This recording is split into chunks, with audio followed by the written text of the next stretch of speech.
Mimi kwa majina naitwa Ernesta Mwambinga, mrakibu wa polisi, ni mkuu wa polisi wilaya ya Babati, lakini vile vile kwa mujibu wa taratibu zetu ni mwenyekiti wa mtandao wa polisi wanawake wilaya ya Babati. Tumelenga kufanya mafunzo haya kwa askari, hasa ukizingatia majukumu ambayo askari huwa tunakuwa nayo. Wakati mwingi sisi tunahudumia wananchi. Na kwa mfano kama mafunzo ya afya ya akili ni vizuri kujijua pia kwa sababu sisi tunapokea taarifa nyingi nzuri, mbaya. Wakati mwingine mtu anaweza akaathirika hata kisaikolojia, wewe ukamwona yuko sawa lakini hayuko sawa. Kwa hiyo kupitia mafunzo haya sisi tunaamini yatawajenga zaidi askari na kuwawezesha kufanya shughuli zao kwa ufanisi zaidi. Jeshi la polisi sasa hivi limefanywa maboresho makubwa sana. Wakati ule wa zamani kidogo kulikuwa kuna shida nafikiri katika mfumo wa utendaji, yani ile mekanizmu ya utendaji. Lakini jeshi letu sasa hivi limeboreshwa kiasi cha kwamba kazi zetu zinazingatia pia na familia.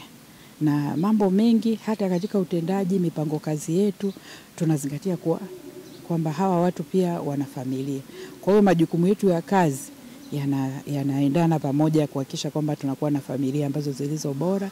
Na hata sasa hivi ukifuatilia, mimi ninaamini katika askari, ukitaka labda mke bora basi ni askari, kwa sababu wako imara, wana uwezo wa kusimamia vizuri familia zao, lakini vile vile wana uwezo wa kufanya kazi vizuri ndani ya jeshi. Na sasa na nyie pia ni mashahidi, sasa hivi askari wengi wa kike wako katika nafasi mbalimbali, lakini si kwamba hawana familia, wale ni wana familia. Unakuta kamanda wa polisi mkoa mwanamke ana familia, ana mume, ana watoto, ukimkuta OCD, lakini ukiangalia familia zao ziko imara na nafikiri ni bora zaidi ukilinganisha hata na upande mwingine. Kwa majina anaitwa Faiza Swaleh Mnyeke, ni constable wa miaji katika mkoa wa Manyara, wilaya Babati. Siku ya leo kwetu imekuwa kama fursa ya kuweza kupata mafunzo kuhusiana na swala zima la sheria za ndoa, pamoja na swala zima la kiuchumi, pamoja na swala zima na mambo yanayohusiana na kisaikolojia. Tunatumia muda mwingi sana kufanya kazi na tunatumia muda mwingi sana kutumikia taifa. Kwa hiyo siku ya leo kwetu ni muhimu sana kupata mafunzo hayo, kwa sababu hayo mafunzo yanatugaia sisi picha nyingine nje na ufanyaji kazi wetu na utendaji kazi wetu. Kama unavyojua, wanawake ambao ni maaskari tunatumia muda mwingi sana kutumikia taifa katika swala la majukumu yetu ya kikazi. Kwa majina naitwa Constable Nasra Lucas wa idara ya uhamiaji mkoa wa Manyara, wilaya ya Babati. Kiukweli hichi kilichofanyika leo kwenye kuelekea kuadhimisha siku ya mwanamke duniani, kwa upande wetu imekuwa kama fursa sisi wanawake wote, kwa sababu baada ya kutoka hapa tunaondoka tofauti na vile tulivyokuja. Kuna baadhi ya vitu tuna gain, yani kama ulikuja hauna kitu, ila ukiondoka ni tofauti na ulivyokuja. Tumezoea kukaa pamoja, tunazungumza vitu vinavyofanana, ila leo hii tumekutanishwa majeshi mbalimbali wanawake kupeana fursa, kupeana elimu za ndoa, kupeana elimu kuhusu afya ya akili na vitu vingine kama hivyo. Pamoja kwamba nyinyi ni askari na mnatufanyia kazi nzuri sana na mmebeba majukumu makubwa sana ndani ya nchi hii na kwenye maeneo ambayo mmepangiwa, lakini mtambue kwamba nyinyi bado ni wanawake, kwa sababu kuwa askari haina maana kwamba yale majukumu ya mwanamke yamekutoka. Na jukumu kuu la mwanamke kwenye jamii, sisi ndio tumepewa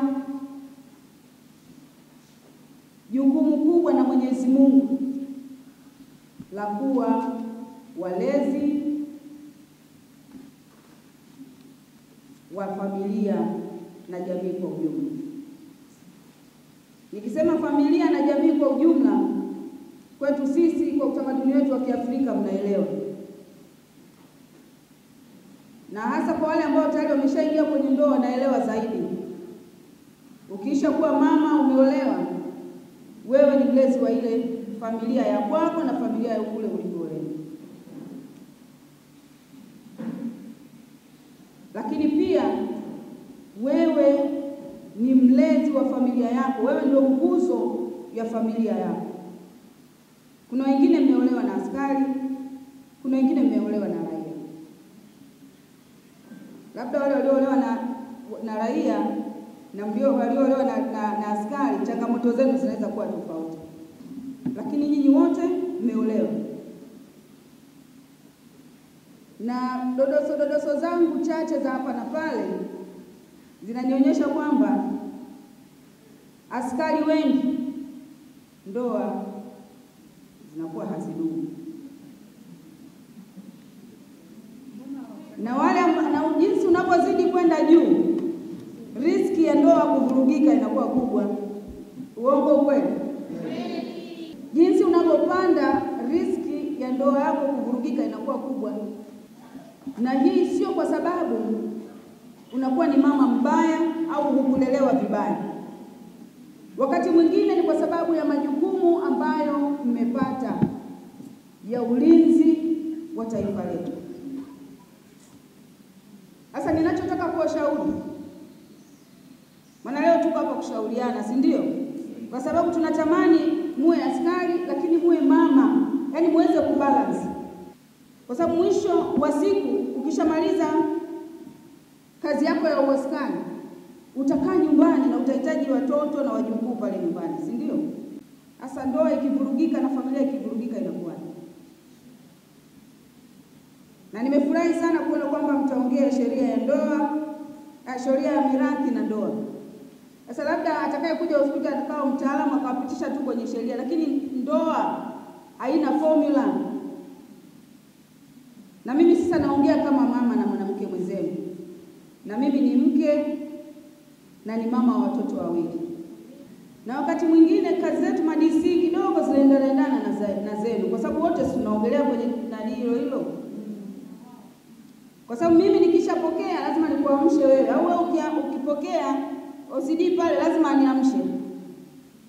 Wote tutakaa macho. Kama nikutoka tutatoka pamoja, au vinginevyo nitamuelekeza, lakini mimi sitalala na mimi itabidi niwe macho. Au itanilazimu na mimi nitoke pale nyumbani nikae sehemu. Kwa ninachokizungumza, nikiangalia mnachokipitia na sisi viongozi wanawake tunapitia. Ndio maana tunaona tuje tujadiliane, tushare kidogo uzoefu na tuone jinsi tunavyoweza kutengeneza, kupeana notes kidogo kama zinaweza zikatusaidia kuweza kujenga familia zetu pia.